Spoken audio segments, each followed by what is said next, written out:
Hello दोस्तों, welcome to my YouTube channel माँ associate. दोस्तों, आज की वीडियो में हम बात करेंगे, अगर आपने लोन लिया हुआ है तो उसको आप 30 से 35 या 40% पे कर उसका सेटलमेंट कैसे कर सकते हो। तो इस वीडियो को आप आखिर तक बने रहिए और अगर चैनल पर पहली बार आए तो चैनल को जल्दी से जल्दी सब्सक्राइब कर दीजिए। दोस्तों और साथियों, जैसा कि मैंने पहले बताया है, लोन लेना कोई जुर्म नहीं है और उसकी ईएमआई अगर डिफॉल्ट हो गई है तो भी कोई आपने जुर्म नहीं किया है। ना ही कोई केस कर सकता है, ना ही आपके घर के आपको आके धमका सकता है, आपकी मतलब आपकी फैमिली रिलेशन में आपको परेशान कर सकता है, जोर जबरदस्ती कर सकता है, आपको फोनों पे धमकी दे सकता है जान से मारने की, कुछ करने की। या सिंपल भाषा में अभी नया रूल है कि कोई भी रिकवरी एजेंट आपके घर आ सकता है, ऐसा नहीं कि नहीं आ सकता, लेकिन वो सीधा आपके घर आएगा। ये नहीं कि आपके पड़ोसी के घर में पूछेगा कि जी इसको जानते हो, अरे पड़ोस में तो भाई जानेगा ही, इसमें क्या दिक्कत है। तो वो ऐसा भी नहीं कर सकता है और वो सुबह 7 बजे से पहले नहीं आ सकता और शाम को 7 बजे के बाद नहीं आ सकता, इसके बीच में आ सकता है। ये एक सबसे इंपॉर्टेंट दूसरी बात ये होगी, ये नहीं कि वो 4 घंटे घर ही बैठ गया, जी मैं तो नहीं जाऊंगा, पैसे दो नहीं तो मैं, ऐसा बिल्कुल नहीं कर सकता, नहीं हो सकता है।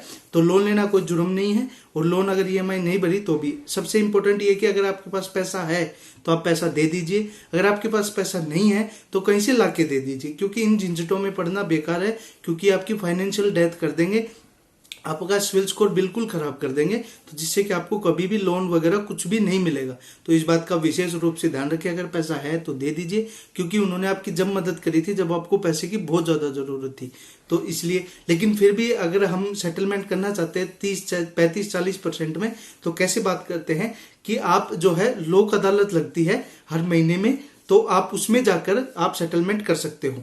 सबसे पहले बात करेंगे, अगर लोक अदालत का आपके पास नोटिस आ गया है तो आपको बिल्कुल भी घबराना नहीं है। ये कोई ऐसा नोटिस नहीं है कि अगर 1% आप नहीं पहुंचे तो केस हो जाएगा, नहीं। लोक अदालत का मतलब होता है सेटलमेंट अदालत, यानी इसमें आप सेटलमेंट कर सकते हो। आप और बैंक या एनबीएफसी कंपनी से लिया तो आप खुद भी जाके जो है लोक अदालत से नोटिस भिजवा सकते हो, जो है बैंक या एनबीएफसी से लोन लिया कि मैं सेटलमेंट करना चाहता हूं। अगर वो ना आए, क्योंकि जैसे राइट्स आपके पास है वैसे अधिकार उनके पास है, अगर आपके पास नोटिस आया आप नहीं गए तो कोई दिक्कत थोड़ी नहीं, उसमें कोई केस थोड़ी नहीं, भाई आप नहीं चाहते सेटलमेंट करना, ऐसे आपने नोटिस भेजा और बैंक या एनबीएफसी कंपनी नहीं आती है तो वो भी इसका मतलब ये है कि वो सेटलमेंट करना नहीं चाहती है, तो इसमें कोई इश्यू नहीं है। अगर वो भी ना आए या आप भी नहीं जा रहे, वो 2-3 नोटिस भेजेंगे नहीं जा रहे, तो ठीक है जी, आप सेटलमेंट करना नहीं चाहते तो उसके बाद जो दूसरा प्रोसेस है वो कर देंगे, आपको एनपीए में डालेंगे, उसके बाद आपके पास नोटिस भेजेंगे। अगर आपने सिक्योर्ड लोन ले रखा है तो उसको कुछ भेज देंगे, अनसिक्योर्ड है तो वो कुछ और तरीके से आपको परेशान करेंगे या आपको डिफॉल्टर घोषित कर देंगे, जो भी करेंगे। लेकिन अगर आप जो है लोक अदालत का नोटिस आता है तो आपको बिल्कुल भी घबराना नहीं है। घबराना तो आपको किसी केस में भी नहीं है, लेकिन लोक अदालत के नोटिस में हाँ, चेक बाउंस का वगैरह केस है तो आपको ध्यान रखना है, उसको तुरंत पहले दिन ही आपको जाना है, पहले नोटिस पे ही, और अपनी बेल ले लेनी है। लेकिन लोक अदालत में आपको बिल्कुल भी घबराना नहीं है। दोस्तों साथियों, लोक अदालत का जो नोटिस है या सेटलमेंट है उसका एक फायदा है, उसमें ना तो हार होती है ना जीत होती है। ये नहीं कि आप हार गए, ये नहीं है कि आप जीत गए, उसमें एक फैसला होता है, वो फैसला माना जाता है पेपर वर्क में, कोर्ट के सामने फैसला हो गया जी, फिर वो है, वो ओरिजिनल पेपर आपको रखना है, वो सेटलमेंट हो जाता है।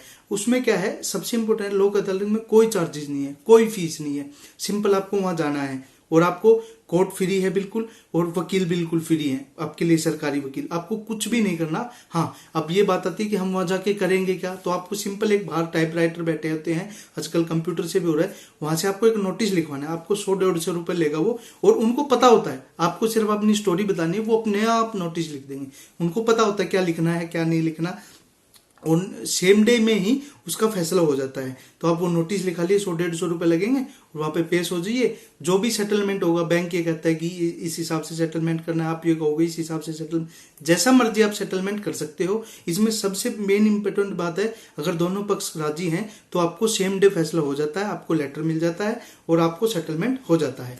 इसमें एक और बात हो, अगर आपने 5 लाख का लोन ले रखा है और आपका 2 लाख में सेटलमेंट हो गया, अब आप ये कहोगे सर मेरे पास तो 2 लाख भी नहीं है, तो बैंक या एनबीएफसी कंपनी जिससे भी आपने लोन ले रखा है उस 2 लाख की भी वो ईएमआई कर देगा कि आपको ये ईएमआई ऐसे ऐसे देनी है, जो 2 लाख सेटलमेंट हुआ उसकी भी ईएमआई बैंक कर देगा। तो आपको विशेष रूप से ध्यान रखना है, लोक अदालत में सेटलमेंट करना है, बहुत ही अच्छा है। अगर आप नहीं जाते हो या वो नहीं आता है तो ऐसा नहीं है कि भाई आना ही पड़ेगा, नहीं, इसका मतलब आप सेटलमेंट करना नहीं चाहते हो। अगर आपने 5 लाख के अमाउंट का भी 2 लाख में सेटलमेंट कर दिया और वो 2 लाख रुपए भी आपके पास नहीं है तो भी आप उसको ईएमआई करवा सकते हो, क्योंकि उनको पता है कि भाई पैसा तो डूब गया, अब 2 लाख आ रहा है उसको तो ले लो, लेकिन अब आपके पास 2 लाख भी नहीं तो उसको भी कर देगा कि कुछ ना कुछ तो आए, तो इसीलिए उस 2 लाख का भी वो जो है कर देता है। अब बात करते हैं स्कोर्ड लोन का भी सेटलमेंट होता है जो है लोक अदालत में, तो उसका सेटलमेंट होता है लेकिन वो केसेस अलग होते हैं। यानी आपने 1 करोड़ रुपए ले रखे, आपकी प्रॉपर्टी 60 लाख की हो गई, प्रॉपर्टी पे लोन ले, तो वो केसेस अलग होते हैं, वो एक अलग वीडियो में हम आपको बताएंगे। लेकिन सबसे इंपॉर्टेंट ये है कि लोक अदालत में आप जा सकते हो, आपके डिस्ट्रिक्ट में वगैरह में लगता होगा, आप वहां से पता करिए और क्या प्रोसेस है पूरा जान लीजिए। उसके बाद आप लोक अदालत में पेश हो जाइए, आपकी सुनवाई करी जाएगी और आपका लोन माफ होगा। आपको अपने लोन का 30, 35, 40% ही पे करना पड़ेगा। तो इस बात का विशेष रूप से ध्यान रखें, ये आपका अधिकार है, आपको जागरूक बनना है और आपको घबराना नहीं है बिल्कुल भी। इस बात का विशेष रूप से ध्यान रखें आप। और सबसे इंपॉर्टेंट ये है कि अगर आपके पास पैसा है तो दे दीजिए, क्योंकि ये आपकी फाइनेंशियल डेथ हो जाएगी, उसके बाद आप कहीं से भी लोन वगैरह कुछ भी नहीं ले सकते हो, तो आपको बड़ी दिक्कत होगी। अगर आपके पास नहीं है तो कहीं से लेके दीजिए, लेकिन ये आपको उस समय मदद करी थी बैंक या एनबीएफसी कंपनी जब आपको बहुत ज्यादा पैसों की जरूरत थी, वो आपके व्यवहार को देख के दिया हुआ पैसा है। तो इस बात का विशेष रूप से ध्यान रखें। दोस्तों और साथियों, यही थी हमारी आज की छोटी सी जानकारी। आपको ये जानकारी कैसी लगी हमें कमेंट बॉक्स में जरूर बताएं। चैनल पर नए हैं तो चैनल को जल्दी से जल्दी सब्सक्राइब करें, प्लेलिस्ट में वीडियो बनाइए, आप पर विजिट करें, आपको अच्छे लगे तो वो भी लाइक जरूर करें। जय हिंद, जय भारत, धन्यवाद।